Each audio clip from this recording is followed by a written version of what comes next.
ओ दिनै जोङो थुलुंगाफुरियावहाय बड'फा उपेन्द्रनाथ ब्रह्मनि 36थि थैनाय सान जोङो बेवहाय फालिदों आरो दुलाराय बर' फरायसा आफाद लोगो नांनानै जोंनि उपेन्द्रनाथ ब्रह्म ट्रास्ट जोङो जयै बोसोरफ्रामबो बेवहाय फालिनाय जायो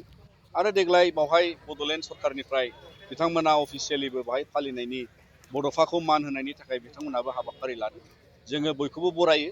मानोना जाय बर' हारिनि गेजेराव जोनोम मोननायनि उनाव बिथाङा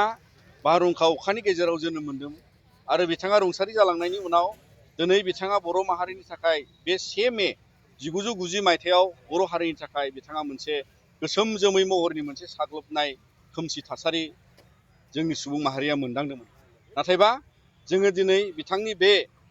गैयै समखौबो 36 बोसोरनि उनावबो जों मोनदांनो हायो जे बिथाङा बर' माहारिनि थाखाय सोरबिथिं सासे थुलुंगानि गोहो आरो बेखायनो दिनै जायखौ जोङो दिनै बर' हारिनि बिफा हिसाबै गनायनानै जों बयबो दावगानायनि मोनसे गोहो लायो। राजखान्थि भाबै दावगानायनि गोहोखौबो दिनै जोङो बुहुमनाङैनो बा पृथिबियाव बा इन्डियानि दा बड'लेण्डनि साफ्रोम दैदेनगिरिनि गेजेराव जोङो बिथांखौ मान होनाय, बिथांखौ मान सनमान होनानै लांनाय, लोगोसे बर' माहारिजों लोगोसे बावहाय रांखान्थियारि आरो गुबुन गुबुन समाजखान्थि हिउमेन राइट्स संबिधाननि सिङाव मोन्थायखौ लानानै जुजिनायाव बिथाङा मोनसे गोहो लाबोदों आरो बिनि थाखायनो जों फरायसाफ्राबो बिथांनिफ्राय गोग्गो मोनसे सोलोंथाइखौ दावगानाय हिसाबै लानांगौनि थाखाय बिथाङा सासे मोजां सोलोंसा। बिथांखौ माने गोबाङानो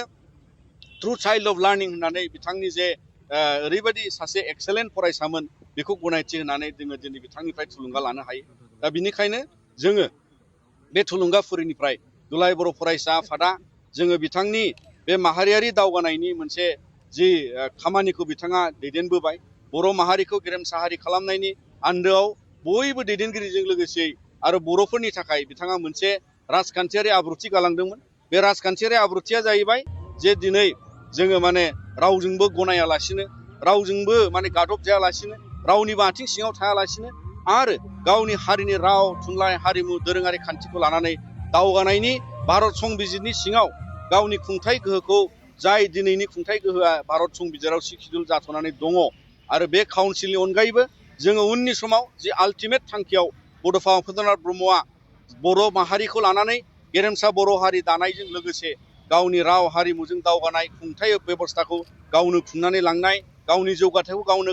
खांलांनाय, बे मोनसे बेबस्थाया आलादा रायजोजोंल' जागोन बेखौ नोजोर बोनानै बड'फा उपेन्द्रनाथ ब्रह्मआ बे मोनसे आद्रा खामानिखौ गालांदों आरो बियो दिनैसिमबो आद्रा जानानै दं। दा बिनिखायनो दुलाराय बर' फरायसा आफादाबो सानो सानसे समाव जों बयनिबो राजखान्थियारि दैदेनगिरिनि मदद लोगोसे जोंनि माहारियारि मदद सान्थौ आरो सानस्रिखौ लानानै बे मोनसे आल्टिमेट बा जोबथा जोंनि जे बड'फा उपेन्द्रनाथ ब्रह्मआ गालांनाय आलादा मोनसे बिबान आरो थांखिखौ जों बयबो हारियानो बेखौ जाफुंसार होनायाव गोसो होगोन आरो सानसे बेलासे जोङो बेहाय आलादा रायजोखौ खुंनायजों लोगोसे बर' माहारिनि गेजेराव बे बुहुमनि बर'फोर खौसे जानायनि आरो लिभ एन्ड लेट लिभ थांनानै थानो लुबैनायनि जे दिथा आरो जायगा दिनैनि बर' माहारिनि मान सन्मानखौ लानानै जोङो बुहुमाव गेरेमसा मोनसे हारि महरै थांनानै थानो मोनगोनखौ जोङो नोंथांमोननि गेजेरजों मिजिंथियो आरो दिनैनि बे गोथार सानावहाय बिथांनि बे रुंसारि सानाव बयबो बाहागो लानो फैनाय दैदेनगिरि आरो गासिबो बिथांमोनखौ जोङो दुलाराय बर' फरायसा आफादा मान होयो। अराय सम जों बयबो बड'फानि खाथियाव गंग्लायनानै जों आर'ज गाबगोन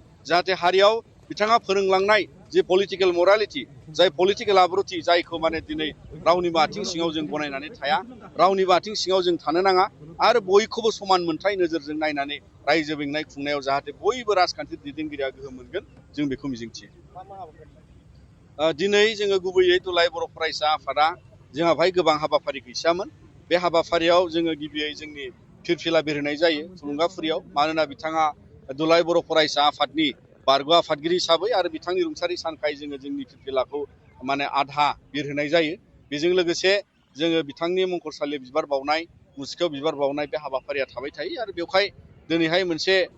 खाबु जाबाय जे बड'लेण्ड सरकाराबो जिहेतु बेहाय बानजायदों, बे बानजायनायाव बिथांमोननि जाय जोंनि बड'लेण्डनि आथिखालनि चिफ बिथां मानगोनां हाग्रामा महिलारियाबो मान बावफैगोन आरो जोंनि गुबुन गुबुन MLA MP बिथांमोनाबो बाहाय मान बावगोन, MCL EMफ्राव मान बावगोन। बेयो मोनसे माहारिनि मान सन्मान आरो बिथांखौ मान होनाया जोंनि बे बिबान होननानै जों सानो।